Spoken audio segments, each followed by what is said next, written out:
CPA compliant and how you get those strategies to work for you. Because that's going to be the next big thing, January 27th, right? Everybody's favorite date? Yeah? No. What do you mean no? It's going to be exciting. Okay, so I just want to, introduce everybody. And first question for the group is, what are the best ways to convert on phone calls? So, my name is Vic Sun. I'm the CEO of Channel Automation. Full disclosure, we have partnerships with everybody on this panel, okay? And if you're interested as to a turnkey solution, then these are the people right here that you want to be speaking with. And of course, they all integrate with one another. But for phone calls, there's two, people here that I think would start off with Nima, who's the CEO of Convoso, excellent system, to handle inbounds, outbounds. And of course, we've got a few people here like Jeff from Finexa, who's who handles a lot of the call analytics from their system. But let's turn it over to Nima first. Yeah, so hi guys, I'm the CEO of Convoso, leading sales platform for IoT teams.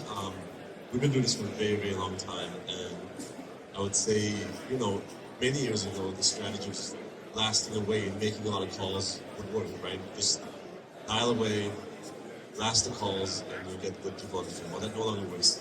We know everybody has problems with the calls getting flagged, the spam, scam, but that's just the tip of the iceberg. There's a lot of that go into that. The quality of the leads. We've noticed over time that the lower the quality of the leads are, the lower the intent is, the less likely you're going to make those connections. But there's a lot going on there that a lot of people don't see. And also leads to other things, when it comes to the systems being designed well to connect you with live people versus answering machines. There's just a variety of things that go on. But the one thing we found is making sure that you have dedicated resources to be managing these systems.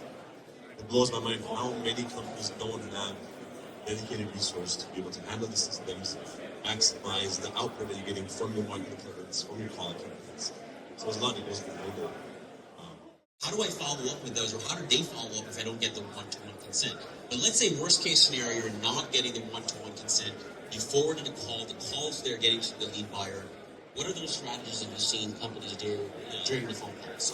Look, there's a lot of different ends of the spectrum. First, we really have to remember that this ruling applies to regulated technology and AI and pre-recorded messages. Now, where you fall under the interpretation of what an ATDS is not is something you should talk to your legal counsel about, right? We look at it in different ends of the spectrum where you have the predictive dialing, which, we have Twyman Amin and Gary Schuster who have said it's not an ATDS. Then there's a human-initiated calling that can happen where it's more manual, but it still presents you with an ability to be very productive. So it just really depends on what your risk tolerance level is. And the way the conversations we've had, you have people on all different ends of the spectrum. Yeah.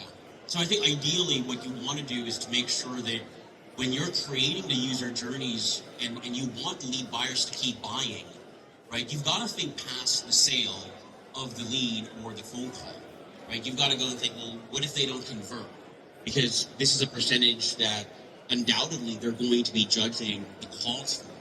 And if you're able to get that one-to-one consent prior to the actual call taking place, then you'll have opportunities for conversion down the road for those leads that aren't converting on that initial phone call, right? And then I'll share this and I'll pass it to some of our other panel members here. It's good to have both isms. Both isms is that if you're able to go and capture data points that allow you to determine whether it's a mobile device, and let's pretend you couldn't get the one-to-one consent.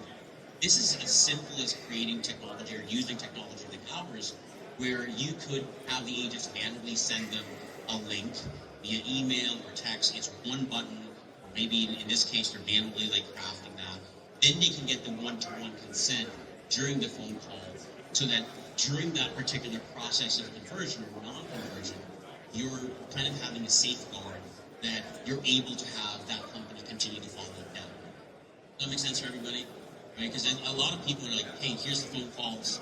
I'm not getting the one-to-one consent, but keep in mind that there's a huge percentage of that is not going to convert, and your buyer is still going to go and utilize that under their calculus for their budget. But maybe Jeff, for Finexa, what are you doing to ensure that that's captured, or how do we get the calls to be more like, okay, I can follow up with it? So first, just for perspective, we are a tracking analytics and distribution platform that operates both on the call side, web leads, click traffic, email, and we're vertically agnostic. So we see a lot from different industries, ranging from the publisher side all the way to the direct advertising. And the two of you have said enough that we could expound on. Probably fill the rest of these sessions. I'll try to be quick. But first, to Neva's point, you have to be able to have somebody that is really living in the technology to optimize the tools that you have to be able to leverage them, not just to focus on the conversion side, but to take that data and be able to adjust what you're doing at the top of the funnel, impact that conversion percentage for you, for your buyers, whatever that looks like. Vic, you had talked about conversion numbers going down post Jan 27, assuming things go through like they're going to. That's a likely outcome. The question is, what are we going to be able to do to prevent that? And we have to realize that the runway, those of us that are lead generators, publishers in this room that are selling those calls to third-party buyers, the amount of runway that you have, particularly for those that are used to multi-call sales processes where they have to be able to call that consumer back, that runway, that level of forgiveness that you may have, where things maybe if they were converting at X percentage before it was okay and profitable, now that's going to be X minus 40% or whatever it is. We have to be able to partner with our buyers actively to make sure A, they're aware of what's going on, and B, that to the extent you can get data from them as far as what's converting, what duration is converting, etc., and be able to push that back up funnel to wherever you're sourcing your traffic from, be able to make adjustments based off of what's actually converting, not just for your buyers globally, but for maybe one individual buyer you find is converting a lot better with a particular traffic source than another, is crucial. And all too often, we've looked at conversion as just, did they buy the call, right? That's it. End of the story. This guy's buying 40%, they're hitting duration. This guy's buying 25%. Make my business decisions based off of that. But we have to really start to look into our buyers actually converting and selling them the product or service that's going to come from there. So, Vic, you talked a little bit about being able to collect consent even on that call.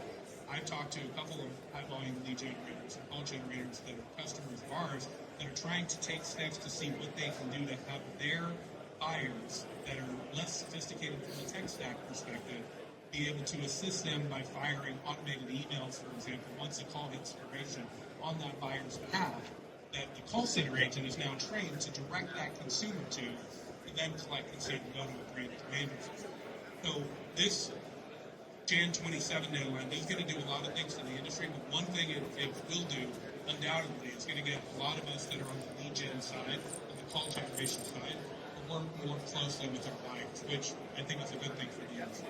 This is the ones that do really well are watching the conversions at every level, all day long, every day, and they manage it on a real-time basis. They're looking at what sources are converting, which are not, which agents are doing well, which are not, and they turn things on and off, and it's just this orchestration that they follow to maximize the content rate and conversion rate. But that's something you gotta watch on a regular basis and most.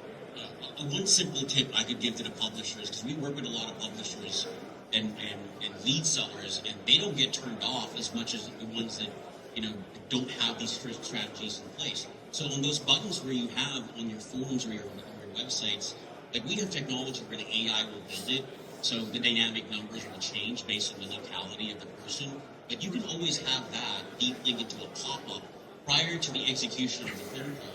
So it's really like a two-step process. They click on that phone number, and before it dials, you come up with a pop-up that says, here's the consent, and you get a one-to-one consent. You capture this, and of course you can return this data, this metadata across, the lead buyer at this point. Then the phone call gets triggered. But if you think about how simple that is, people are going to be clicking on their phone, if it's a mobile optimized page to make that phone call anyway. So a pop-up allows for them to go and say, hey, this is what's happening. And most of you, the buyers, they just want the phone calls, right? what they're not putting in their calculus is, well, what about the ones that I'm not converting? How the hell am I going to follow up with those? Well, you can manually, right? Especially if it's not regulated technology. But if you're a scaling business, how are you going to do that? As far as FCC and TCPA, I was speaking on the FCC one-to-one changes coming down the pipe in October at ITC, the biggest insurance conference in the world, and it was staggering. The volume of representatives from major carriers, big companies, and I have to assume that this carries across a number of verticals that had no idea what was coming down the pipe. So everyone in this room, and us lead generators, and us in this ecosystem, we know this, we live it, we breathe it. It's our job, largely, to educate our buyers and to have that laying up on other competitors that aren't having those painful conversations with them to make sure they're ready. One thing that is really interesting, I've heard two key words that I'd like to bring back, which is intent and expectations of the homeowner, right? Why would someone fill out a form and then not pick up the phone? Why would they not even convert on an appointment and let the salesperson in their home at the kitchen table to demo the product that they signed up for? They went to the site, they clicked on the ad, went to the site, filled out their personal information, which we all hold sacred, right? Like, sharing your cell phone number with a stranger gives you second thought. So why would someone do that on a form, right? With the intent of the lead and how they've come to your site, what is the process that follows up with that conversion? Do they know they're going to get a phone call almost immediately? Within the next 120 seconds? Do they know that they're going to get text messages and emails and who they're going to be introduced to, right? Because on the caller ID, it's going to say which remodeling company, which contractor is going to be getting in touch with them to provide a quote, which is what they came for. So I think the expectation setting is super key. And as a lead generator, at Stone Canyon AI, the intent means everything as well. Even before they land on our landing page, what ad did they see? What language and message compelled them enough to click and fill out the form? I think that's a very crucial part of this journey as well. So I love this conversation because we're talking about how to maximize conversion rates for all the leads that people are, selling and purchasing, and really kind of adding fuel to their business fire on how to generate more revenue. It really does come down to the quality of the leads. Right? Telco carriers are now seeing on the back end how the same consumer is getting called by 8 different companies and 8 different phone numbers on the same day, or maybe even 20 times. And they know that this person is not supposed to be getting those 20 calls. Right? And then at that point, that's when they start blocking and flagging and not letting the calls go through, because that is what the unwanted call is. There's nobody that's asked to be called at 20 different companies in one single day. So we really got to focus on quality and intent. I've been saying it for a long time, but that game of just pounding away at random, data that you've had for a long time, it's just working. I think that's why I'm most excited for the one-to-one, right? You put that expectation back in the hands of the homeowner where all of a sudden they have complete transparency on who is about to call them and what that company name is, and that helps set the expectations for what's going to happen next. And I was hoping I could hear a little bit from Paul as well on how this industry is going to have to shift and change to appeal more to the TCPA and compliant laws, and is it going to be successful? So my concerns are policing it in the adoption process. So I probably will regret this, but I started meeting with the FCC directly 3 weeks ago, and I had specific questions. One, how are you going to manage this in a lot of different ways? From a referral standpoint, how are you going to track that? How are you going to be able to manage this from an upselling situation without people adopting? So my role was to grow building products. We have 29 brands, the largest manufacturer building products in the world, and I manage all the national modeling organizations for all these brands. So my question is, I asked the tough question, how many offices does the FCC have? They have 3 regional offices, 1 corporate office in DC. How many employees do they have?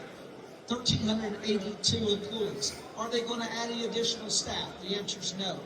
How many home improvement companies do you think was reported in 2024? 820,000. How many home service companies? 2.5 million. 3.3 million companies. Who's going to police them effectively? Who's going to be able to actually understand what's going on? We're still dealing with an adoption process of home improvement companies that don't even have a website. How do you manage and track those guys, right? So there is a lot of things that I don't think they're doing properly. There needs to be a manual. I'm hitting them with a proposal that we need to have a step-by-step guide so people understand, so the consumer understands what's going on. This is about as clear as mud. Well, what's going to happen? I said, how are you going to police this? You know how they're going to police this? By whistleblowers. You know what I mean? I say that right? The companies who are doing it are going to rat out the companies who aren't doing it.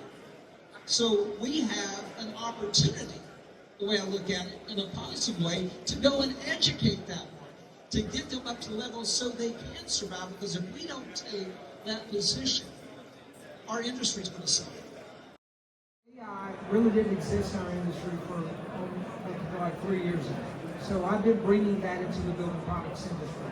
But I have a responsibility to force manufacturers to work with distributors, who work with contractors and home improvement companies to educate them through this process. I think it's got to start at the top and it's got to go down, that we need to explain to them, because I'm going to be honest with you, most manufacturers do not understand these laws.